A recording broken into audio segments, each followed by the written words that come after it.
माझं नाव प्रज्ञा पाटील.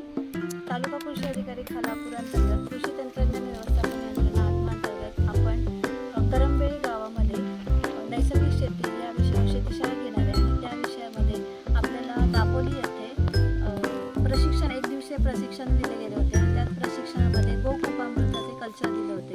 त्या गोकुपामृताचे कल्चर आपल्या शेतकरी तिथे प्रशिक्षणात उपस्थित होते. शेतकऱ्यांची ओळख करून देते कृष्णदास विचारे. तर ते आपल्याला गोकुपामृत कल्चर त्यांना आपण दिलेलं आहे आणि ते त्यांनी तयार केलेलं आहे. तर ते आपल्याला सविस्तर माहिती देतील याबद्दल. तर मी विनंती करते की आपल्या शेतकऱ्यांना गोकुपामृत तयार केल्याबद्दल माहिती देईल. नमस्कार. नैसर्गिक शेती मिशन अंतर्गत खालापूर तालुका कृषी कार्यालय यांच्या माध्यमातून दापोली येथे 1 दिवसीय प्रशिक्षण झालं. त्यामध्ये गुजरातमधून गोपालबाई देवतिया आले होते. त्यांची मोठी गोशाळा आहे गुजरातमध्ये, 900 गाई आहेत त्यांच्याकडे. त्यांनी जे कल्चर बनवून दिलं होतं प्रत्येक शेतकऱ्याला त्यांनी तिथे वाटप केलं. 1 लिटर कल्चरपासून आपण 1000 लिटर बनवू शकतो. ते विरजन टाईप आहे, ते विरजन म्हणून वापरायचं असतं. त्याचं आम्ही 1 लिटर कल्चरपासून हे 200 लिटर आता बनवलेलं आहे.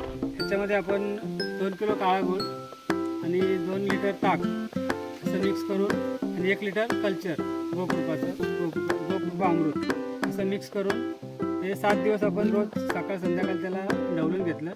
7 दिवसानंतर आता ते गोकृपा अमृत तयार झालेलं आहे. त्याच्यापासून आपण पुन्हा 1000 लिटर बनवू शकतो. आम्ही शेतकऱ्यांना आणि आम्ही शेतकऱ्यांना अल्पदरामध्ये